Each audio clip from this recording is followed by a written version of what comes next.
Sud Radio, quels sont vos droits? Patrick Ramael. Bonjour Patrick. Bonjour.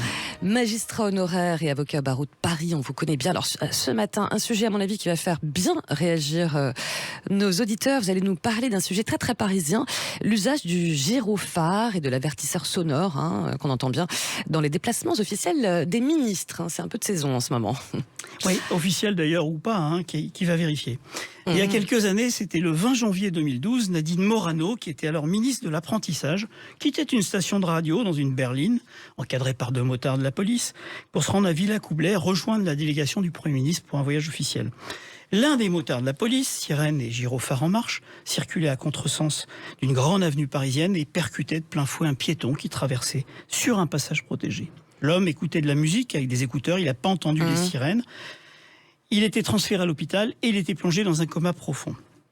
On voit la disproportion entre la gravité des conséquences humaines et la futilité de la vie de cet apprenti ministre. De cette ministre de l'apprentissage. Pas mal. Nadine Morano a eu cette explication révélatrice de sa pensée profonde. Les escortes sont justifiées. On n'a pas la vie des gens normaux. On est contraint par des dispositifs horaires, des éléments de sécurité, et les motards savent qu'ils prennent des risques.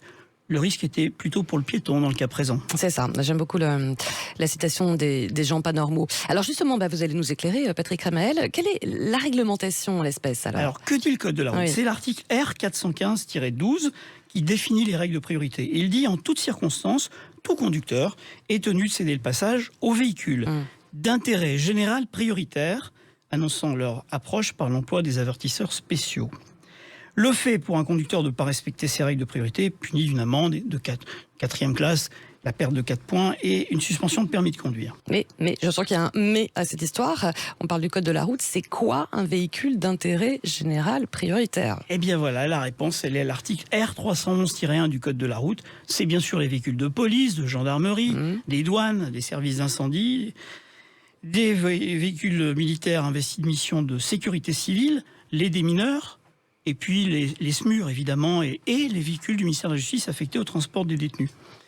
Il y a une autre catégorie de véhicules particulière dans le code de la route, c'est les véhicules d'intérêt général bénéficiant de simples facilités de passage. Les ambulances, les véhicules d'intervention pour le gaz, l'électricité, les véhicules du service de surveillance de la SNCF ou de la RATP, et les associations médicales qui font la permanence des soins.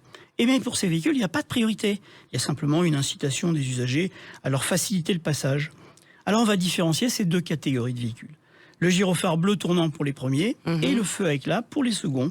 Et puis les sirènes sont différentes, 2 temps pour les prioritaires, 3 temps pour les seconds. Sauf que, c'est ce qui nous intéresse. Là, vous nous citez plein de véhicules. Et les berlines de ministres, alors, elles n'y sont pas là-dedans? Eh bien, elles n'y sont pas. Ah oui, c'est dingue. Et de toute manière, il serait qu'il n'y a pas l'urgence de la mission qui est une condition nécessaire pour une priorité de passage. L'article R432-1 du Code de la route donc exige, pour ne pas respecter les règles de circulation, que ces conducteurs de véhicules prioritaires fassent usage de leurs avertisseurs spéciaux, mais seulement dans les cas justifiés par l'urgence de la mission et sous réserve de ne pas mettre en danger les usagers de la route. Alors, mesdames et messieurs les nouveaux ministres, soit vous changez le Code de la route, le R de l'article, ça veut dire règlement, c'est donc de la compétence du gouvernement et pas du Parlement, et vous ajoutez une nouvelle catégorie de véhicules prioritaires, vous aurez toujours le problème de l'urgence. Soit vous respectez le code de la route, comme tout le monde doit le respecter. Et comme il me paraît difficile d'assumer politiquement une modification du code de la route sur ce point, on aurait peut-être l'impression d'entendre les cochers qui criaient du temps des rois « place, place » pour que les manants se dispersent.